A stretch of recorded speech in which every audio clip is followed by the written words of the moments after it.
Y bueno, lo que siempre aflora en el auditorio cuando hay este tipo de presentaciones es la expectativa. ¿Qué es lo que nos va a decir? ¿Qué hay detrás del personaje que está enfrente nuestro, ¿no? Y bueno, a mí me cupo participar de un curso. Bueno, de hecho, de buenas a primeras quiero agradecer también a estos referentes de la cultura, ICON Paraguay, que ha facilitado que pueda hacer este curso, ICON Chile, y también la Fundación Museo de los Museos también, ¿no? Eh, Tuve una facilitadora estupenda, una peruana, que verdaderamente se ve que encarnaba todo lo que es la cultura del Perú y consecuentemente todo lo que implica las aristas museísticas, ¿no? Y principalmente una experta en el Ampuero, de apellido Ampuero, una experta en el tema de la documentación para la protección y restitución del patrimonio cultural. Es un tema, yo por lo menos, cuando me fijé en las posibilidades del curso, me fijé en el título y por una parte, visto que me salpicaba un poco así desde el punto de vista del interés que pueda suscitar en mí, ¿verdad? Entonces, por algunas experiencias concretas que había vivido en el tema de la cultura y más propiamente del patrimonio. Bien, quise, cuando me llamó Giovanni y me dijo, ¿cuál es el título de tu? Yo pensé que tendríamos que fabricar un título, ¿no? Y entonces, ya que teníamos el título original, se me ocurrió un título ADN del patrimonio tangible. O sea, porque se trataba de lo propiamente documental y que significaba la identidad propiamente institucional y de piezas y objetos de museos, ¿no? Entonces, titulé más o menos de esa manera, pero lo más propiamente es el título original. El cometido propiamente de lo que quiero compartir con ustedes es una ficha técnica del curso, casuística. La casuística fue un recurso prácticamente de todo el curso que se impartió. O sea, se basó sobre casos concretos y sobre eso se fue analizando el modo como se fueron sucediendo los hechos. Quiero presentar unas realidades y aplicación del protocolo, en este caso de robo o sustracciones, y finalmente hacer una presentación de un pequeño manual que compartimos. La habilidad de nuestra facilitadora fue de que nos facilitó una cantidad inmensa de recursos bibliográficos digitales.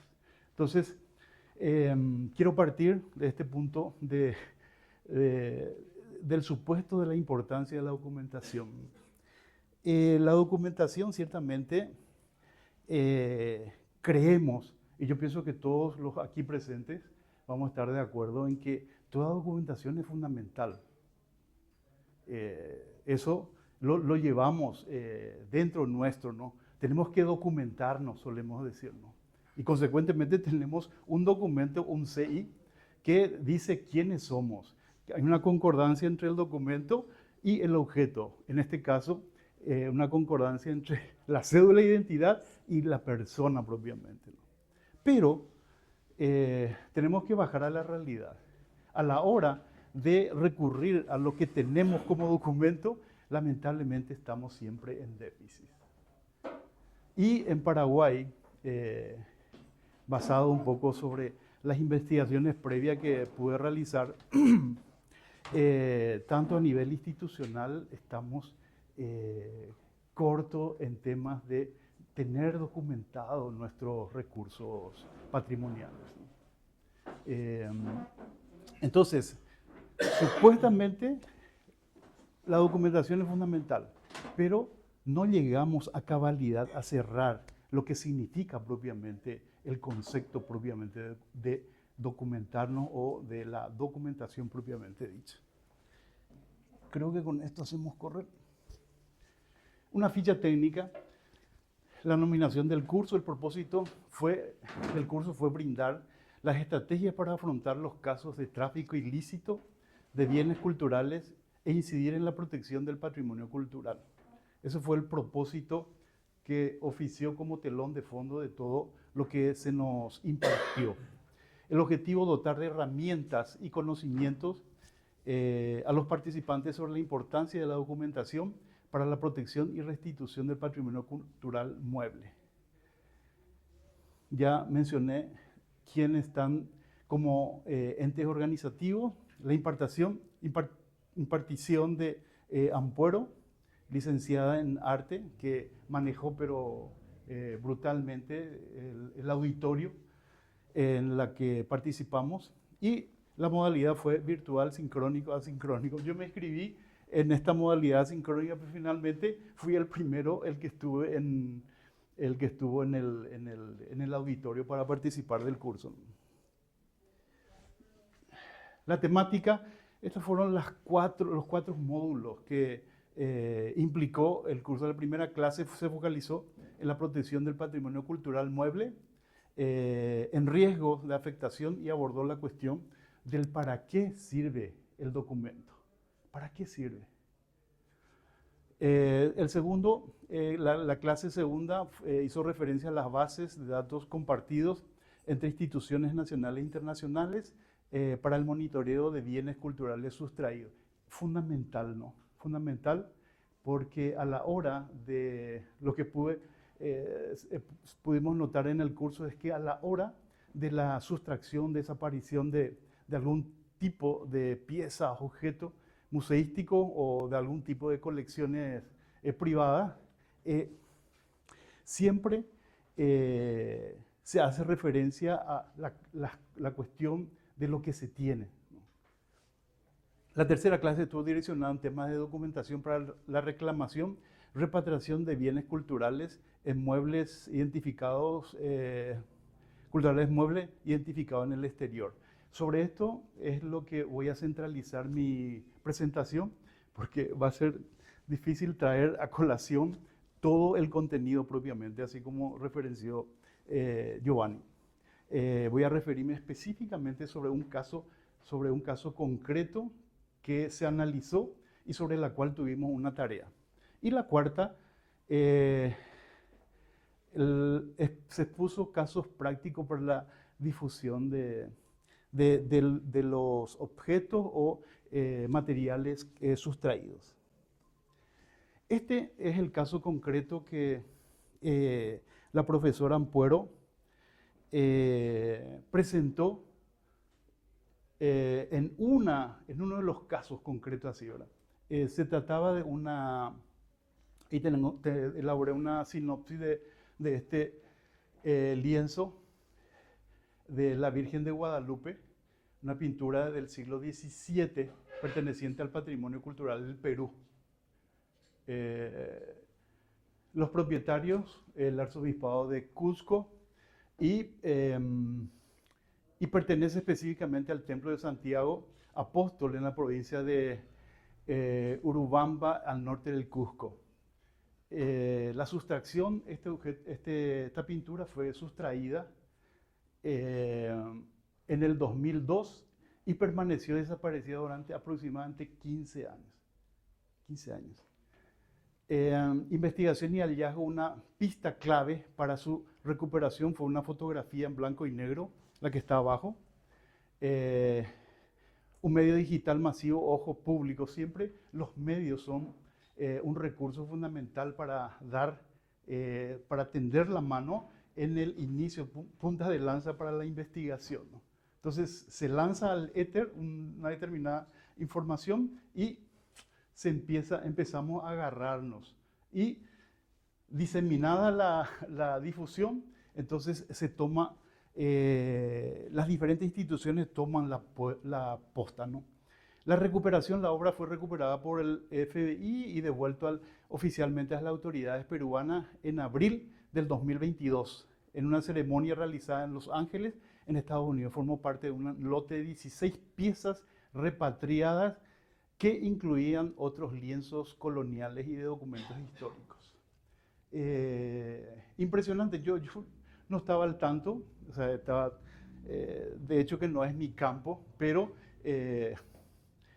cuando se presentó esto pude ver el abanico del modo como se incursiona en las artes específicamente de lienzos, de pinturas, y el modo como se procede con tanta habilidad para la sustracción, para el robo. Las características de la obra es considerada una pieza rara de la escuela cusqueña. A diferencia de representaciones, esta pintura muestra a la Virgen con ciertas características específicas que solamente se dan en este material. Bueno, sobre él, aquí viene lo propiamente creativo que pude presentar como una especie de examen o una prueba de lo que implicó el curso, ¿no? Hice una trazabilidad del modo, esto fue muy fundamental en La Fuente, Hidalgo 2017, que abordó el tema del robo de la Virgen de Guadalupe y pintura del Cusco, que reapareció en California. Bien, entonces me basé sobre este artículo que también Ampuero pone en la grilla de sus materiales de referencia o de consulta. Y me tomé esta para presentar un poco, en base a lo que ya presenté anteriormente, lo que significó el robo de la Virgen del cuadro o lienzo o esa factura propiamente de la Virgen de Guadalupe. Lo podemos encontrar en esa extensión digital. Implica antecedentes, o sea, siempre tiene que ver sobre alguna experiencia histórica. No sé si siempre, soy un experto en todo esto referido a pinturas, etcétera, etcétera, pero en este caso concreto, por lo menos, el lienzo que fue construido, elaborado, expuesto, fue en el siglo XVIII, pero ha tenido unos antecedentes remotos, ¿verdad? Que es fundamental la existencia de un cuadro X que guarda relación a un hecho histórico concreto. Ciertamente, dentro lo histórico habría que tomarlo desde el punto de vista, entre comillas, y analizarlo desde el punto de vista incluso desde la fe misma, ¿verdad? Porque fue el indio Juan Diego a quien se le manifestó la Virgen de Guadalupe, ¿no? Y tanta era la increencia incluso de aquel tiempo de la élite del clero que no creían en su... Entonces, Juan Diego, quiero que sea un instrumento de mis apariciones. Y este Juan Diego fue llevado a un lugar X donde absorbió lo que estaba de naturaleza en el lugar y puso en su poncho una cantidad de flores. Y al llegar al obispo de aquel tiempo, entonces desplegando aquello quedó grabado la imagen de la Virgen de Guadalupe. Esa es más o menos la referencia más remota del siglo XVI que hace referencia a la Virgen de Guadalupe, ¿no? O sea, entonces, lo histórico y lo propiamente de la fe tendríamos que tomarlo con pinza en este sentido. Estoy haciendo un análisis un poco del artículo en referencia a ese hecho concreto del robo de el cuadro de la Virgen de Guadalupe. El cuadro propiamente está atribuido a este artista de ese tiempo, Rodríguez Juárez, que en el 2016, tengo que unir este hecho con el hecho en el 2002 que la obra permaneció en el templo de Santiago Apóstol. Allí fue depositado en una iglesia del siglo XVI en el Cusco, en el sur del Perú. Consecuentemente, ¿dónde se va a iniciar? ¿Desde dónde partí para indicar un poco la trazabilidad de este hecho? Desde una evidencia. Y ahí empieza un poco el aspecto documental de este hecho, que fue la evidencia de una vieja fotografía del año 1983 en blanco y negro, que fue tomada. Quedó eso como un hecho irrelevante en ese momento. Pero cuando en el 2016 se abre una muestra en un museo de Estados Unidos, varias veces el clero presente allí, ¿verdad? Un arzobispo famoso en ese sitio, se va tomando fotografía con la imagen de telón de fondo. Y ese hecho también sirvió para que este medio, ojo público, medio digital, popularizara la foto. Consecuentemente, se detecta que una reportera en esa publicación, a través de eso se detecta que era una pieza que en cierta medida fue sustraída en un momento dado.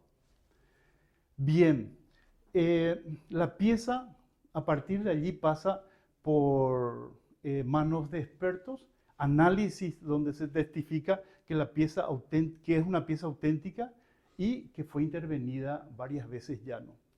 De allí se pasa a las instituciones propiamente ya referenciadas del país, el Ministerio de Cultura y el Ministerio de Relaciones Exteriores del Perú, y emite una alerta virtual.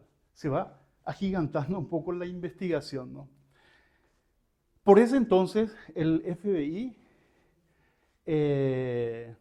se trae a colación una intervención del FBI y la Fiscalía de Manhattan para la repatriación de 9 obras que en ese momento estaban en marcha para repatriar al Perú. Consecuentemente, se instala la sospecha y aparece un testigo.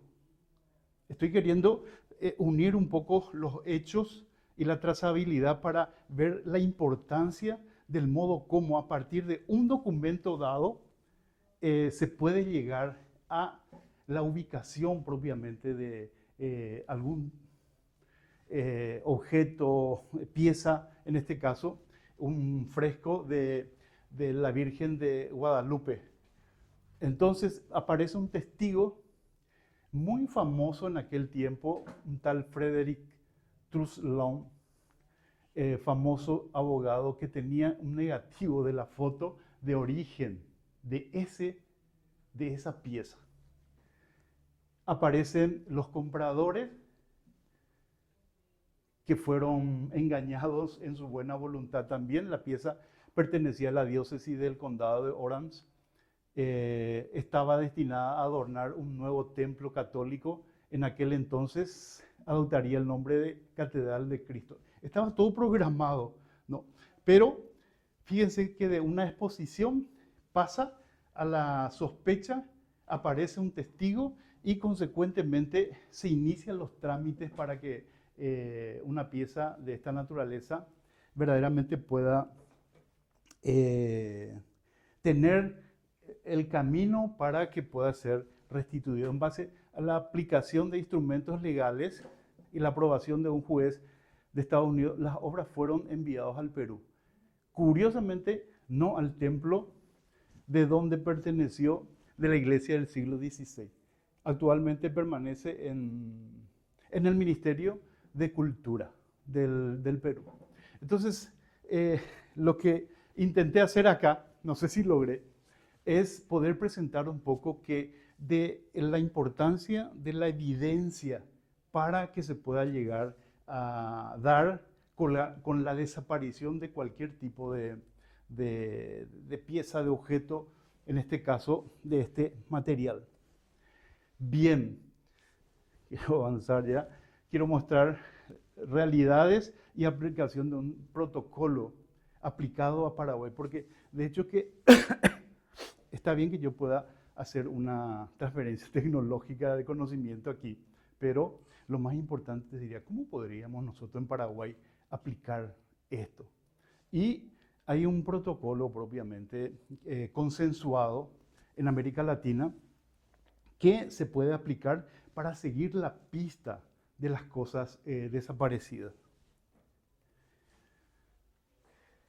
Estos son los hechos que son fundamentales. Fíjense que en el 85 en México, 2002 en Paraguay, yo pienso que todos recordaremos en el 2002 el robo en el Museo Nacional de Bellas Artes, en el Brasil en el 2007, en Chile 2020 y en 2020. Es decir, no solamente tenemos referencias de hechos remotos o medianamente muy cercanos a nosotros, no, actuales. En el 2026, el Museo de Arte Contemporáneo, el delincuente sustrajo en plena luz del día una escultura de exposición del artista Felipe Pineda.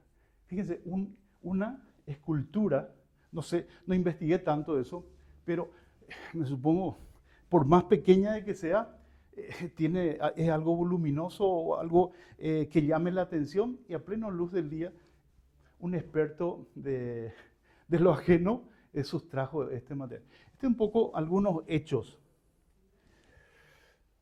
¿Cómo se pueden aplicar algún protocolo o plan de emergencia de seguridad ante el robo de piezas u objetos de un museo aplicado a Paraguay?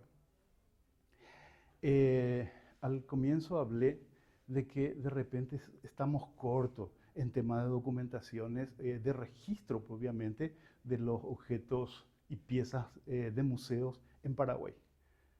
Pude hacer así una averiguación flash en la Secretaría Nacional de Cultura, que tenemos allí una dirección de registro. Y hay pocos museos que optan por registrar sus acervos. Poquísimos, poquísimos. Y más todavía que tenemos, de acuerdo a al directorio de ICOM Paraguay, que tiene más de 100 museos en Paraguay. Entonces quería hacer la relación allí, tener por lo menos una estadística, pero lamentablemente no tenemos pie para hacer estadística. 0,00, tanto de museos que tienen registrados a nivel oficial sus acervos. Entonces, actuación inmediata, in situ, activación de la alarma. Esto está hecho en el caso de que la sustracción se realiza hoy, aquí, ahora, en este momento, y consecuentemente ahí debería de aparecer un poco el protocolo. Se tendría que aplicar el protocolo, activación de la alarma, aviso de autoridades, la Policía Nacional es fundamental, la preservación del lugar, atención de rehenes y heridos si lo hubiera en ese momento, ¿no? Porque sabemos el modus vivendi, el modus, cómo trabajan esta. Y este es el aspecto más propiamente del protocolo que hace referencia al curso en la cual me inscribí, ¿verdad? Evaluación de daños. El personal, se supone que si se tiene un registro, el personal de inventario confirma la naturaleza y el número exacto de las piezas sustraídas. Se supone que tendría que haber una gaveta donde verdaderamente se tenga de manera metódica la información, la documentación, el registro de todo el acervo de un determinado. La recopilación de pruebas se entrega a la policía del material de las cámaras de seguridad, bitácoras de visitantes y registros fotográficos detallados de la obra. Esto es fundamental. En esto me estuve acordando en estos días. Yo pienso que fue parte de nuestra información de prensa en Itagua, un museo donde estoy también apoyando, colaborando, el Museo Nacional, Museo Parroquial San Rafael. Pero en estos días en Itagua sucedió tantas cosas, el incendio del mercado, el cambio de nuestro país allí, ¿verdad? Y últimamente, en el día en que se celebraba María Auxiliadora en el horario de la misa, se estaba robando se entró en la casa parroquial para hacer un atraco de robo. Menos mal, el museo está contiguo a la casa parroquial, no se bajaron allí, ¿verdad? Entonces, la documentación es fundamental. Estamos trabajando nosotros allí con ese tema y también en el Museo de Tornonó. Estamos a full con el tema de querer registrar verdaderamente todo lo que compone. Tiene que haber una denuncia oficial, una difusión, repercusión a nivel internacional, porque lo primero, en el caso nuestro de Bellas Artes, por ejemplo, se pensó que los ladrones estaban contratados específicamente para una de las versiones, ¿no? Y consecuentemente el interesado de las piezas pudo haber estado en el exterior. Consecuentemente, inmediatamente, dentro del protocolo, se activó el reporte internacional, que se supone que al pasar la aduana tendría que haber algún tipo de aprehensión. Una evaluación post-índice, o sea, siempre queremos aprender, ¿no? Entonces, después de suceder los hechos, ¿qué es lo que falló? ¿Qué es lo que falló? Y entonces empiezan las auditorías. Una de las cosas también en este tema es que no somos preventivos, no cuidamos los detalles. La vulnerabilidad de los museos es tremendo. Por lo menos en la experiencia que tengo en Itagua, en Tornonó, la vulnerabilidad es tremenda.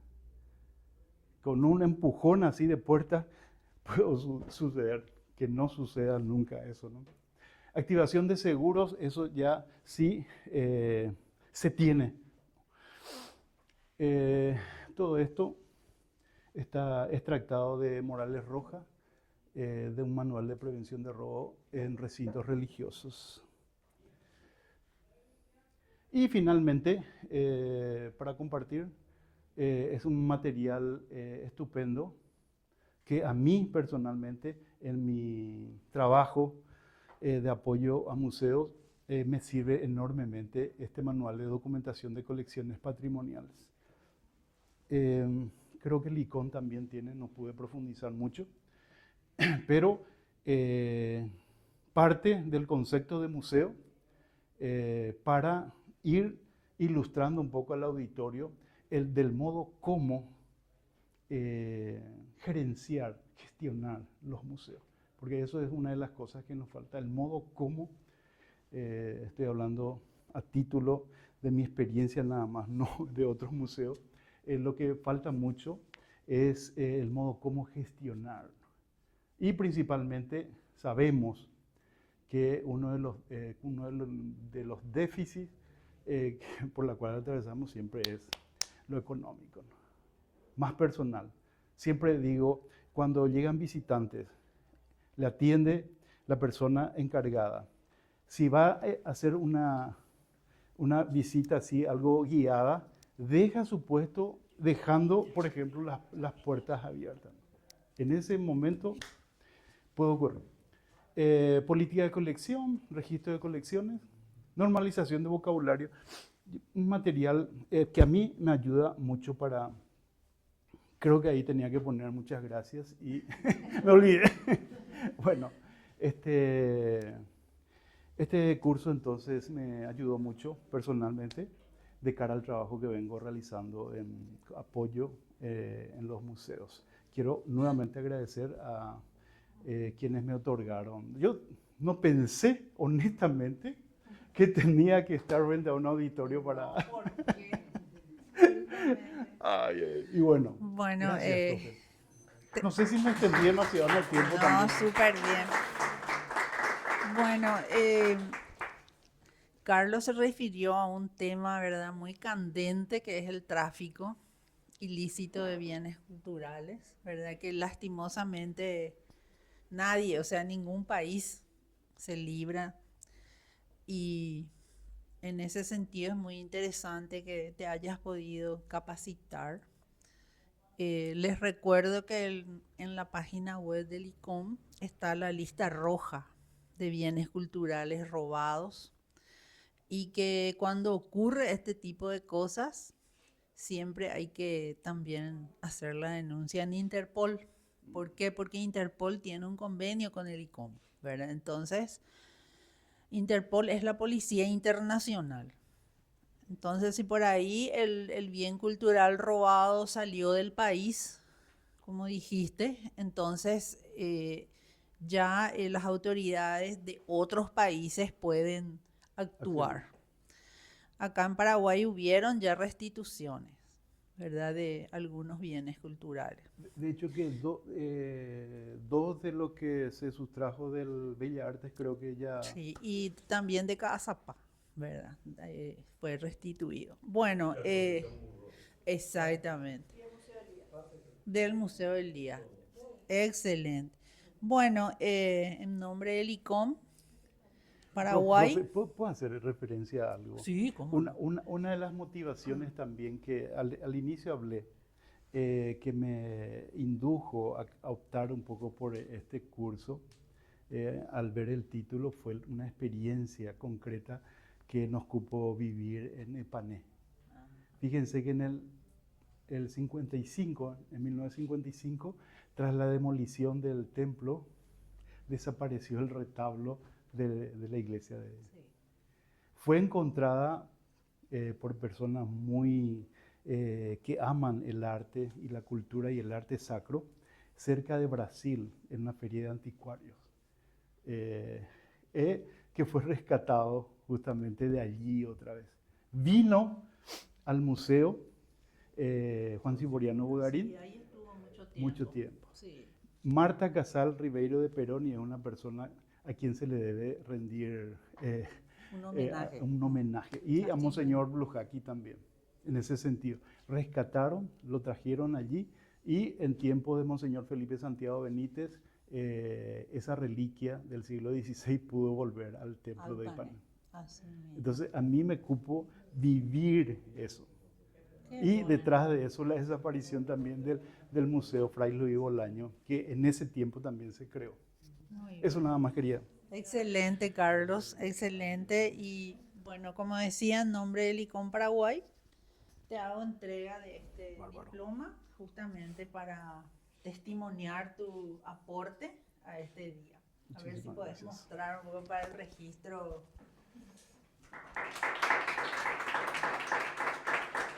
Excelente, Carlos. Gracias, profe.